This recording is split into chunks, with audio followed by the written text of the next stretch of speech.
if you're a Clemson fan, there's a lot to be excited about. The program's headed in the right direction.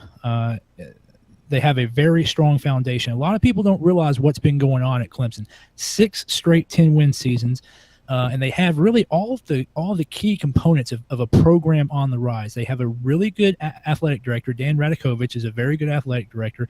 They have brand new facilities that are coming. They're under construction. I think they'll be complete before they start play next season. I'm not sure, but I do know they're under construction. State-of-the-art facilities that are centered around the players.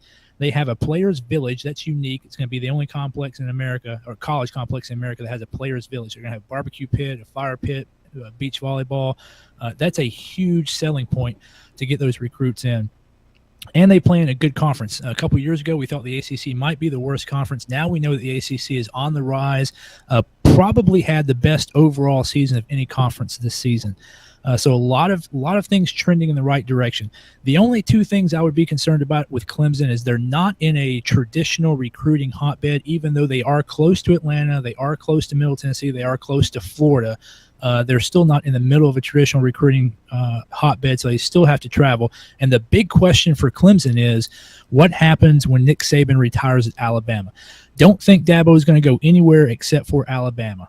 And I think a lot of people think that he is the heir apparent to Saban when Saban decides to retire. I don't think that's going to be anytime soon. Not sure Saban wants to do anything other than coach football. And I think Saban's determined that Alabama is going to be his last stop. But when Saban leaves, the natural fit would be Dabo going home to Alabama, where he played. He was born in Birmingham, grew up in Pelham, going home, and that's the only place he's going to leave Clemson for. So if I was a Clemson fan, the only thing I would worry about is when Nick Saban's going to retire. Now I talk about Clemson on the rise. I'm not saying they're at the Oklahoma, Alabama, Ohio State level yet. When I think about Clemson right now, I think about similar programs who've kind of got to that point and never could get over the hump. You think about Kansas State, maybe. Bill Snyder, a great coach, but they can never get that national championship. They can never compete for their conference championship year in and year out. TCU maybe, but the 2 teams I think of really at the top of my mind, Virginia Tech and Oregon. Virginia Tech under Beamer had those 2 decades of really successful football, but they can never get over that hump. Oregon with Chip Kelly had Joey Harrington 10 or 15 years ago, then the Chip Kelly era, but they can never get over that hump. Clemson, that game Monday night, may put Clemson over the hump moving forward to where they can get to that elite level. Here's the other thing about Clemson. You can kind of carry this over to the Dabo conversation. The thing about Clemson, the way you know that they're doing really well is they've won 4 of the last 6 Atlantic Division titles in the ACC. There was a time when we thought that Florida State would never lose the ACC. The first 9 seasons Florida State was in the conference, 92 to 2000. They were 70-2 in the conference. It took them 4 years to lose a conference game. And now Dabo has taken a Clemson program, and he has won 4 of the last 6 Atlantic Division titles. So the Clemson program is there. The only question for Clemson fans is, can they keep it there? And what happens? I say what happens when Dabo goes to Alabama. Clemson fans will say what happens if Dabo goes to Alabama. When it comes to Dabo Swinney, Mike, I liken this argument to NFL quarterbacks. Many will, the first statistic that people seem to go to when rating quarterbacks in the NFL is Super Bowls. How many Super Bowls did you win? And to a lot of people, that's all that matters. Dabo Swinney, to me, had already established himself in winning year after year after year, considering where the program was, not desolate or in oblivion, but a marginal program to a step above that, winning 6 and 7 and 8 games per year, and then raising it to the level where they're beating LSU and Ohio State in postseason games, where they're beating Florida State on a semi-regular basis. So even if he doesn't win it, I know it's part of joining the club, and it's official, it's accreditation, doing what he accomplished on Monday night. But I think that he had already reached that status to a certain extent that you could put him, maybe not from a legacy standpoint, but from a here and now standpoint with Urban Meyer and Nick Saban and a few others around the country.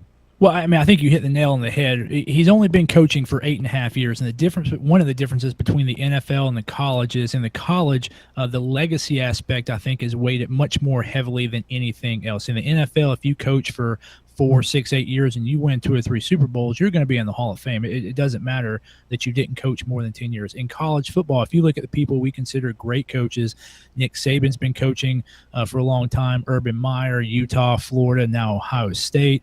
And then you look at the great ones, Stagg, Bryant, Bobby Dodd, all the famous coaches. You think about their longevity. They coach for 20, 30, 40 years. Bobby Bowden at Florida State that I just talked about, of course, Neyland at Tennessee. They coach for years. So I think in college football, longevity is maybe the most important thing. So Dabo's only in his 8. He's just finished up his 8.5 season. But you're right. He has the numbers at this point to project out to be one of the great coaches. 98-28, 54-15 in conference, 1 national championship, 3 conference titles. To me, the real litmus test for a college coach is not national titles, it's conference titles. 3 conference titles, 5 division titles, 7-4 in bowls. And here's why. In the NFL, you just have to get into the playoffs, and then you have to get hot at the right time. I'm not, probably sacrilege to a lot of football fans. I'm not a big Bill Parcells fan. I don't think he's that good of a coach. I just think he got a couple of his teams into the playoffs and they got hot and they won a couple of Super Bowls. In college, you can't do it. You have to grind on the recruiting trail, and you have to grind through the season through a grinding conference schedule. And then maybe in the bowl era, then maybe you got matched up in the right bowl. In the BCS era, maybe you were one of the final 2 teams. In the CFP era, 3 years now, you just have to be one of the final 4. So to me, 8.5 seasons, 3 ACC titles, particularly with FSU's dominance early in that conference, I think Dabo's on the right trajectory to get to that Frank Beamer, Bill Snyder status. Has a possibility to get to the level of Meyer and Saban. Is he on that level right now? And maybe in the same zip code, maybe knocking on the door, but I don't think you can compare him to Saban and Meyer now until he gets a little bit more under his belt as far as time-wise and accomplishment-wise. But he is certainly on the right path. That's not taking anything away from Dabo. It's just that he's only been there 8.5 years. Mike, I love what you say about the conference domination and what that means. And if you take it pre-1998 especially, because look at Joe Paterno's track record at Penn State on the field. Okay, he actually had more undefeated seasons than national championships. He couldn't control where Penn State was going to play. He actually won a national championship when he lost a game in 1982, and they beat Georgia in the Sugar Bowl and Herschel Walker. But he had other seasons. He did everything possible that he could control and didn't win a national championship. Now, once we got to the BCS era, sure, there was a little bit more control of pairing up what was considered to be the 2 best teams in the country. And now that we get to the playoff, most likely, if you win a conference championship, you're going to be in good shape, most likely, even though there's 1 spot missing. And this season, 2 conference champions not reaching the field.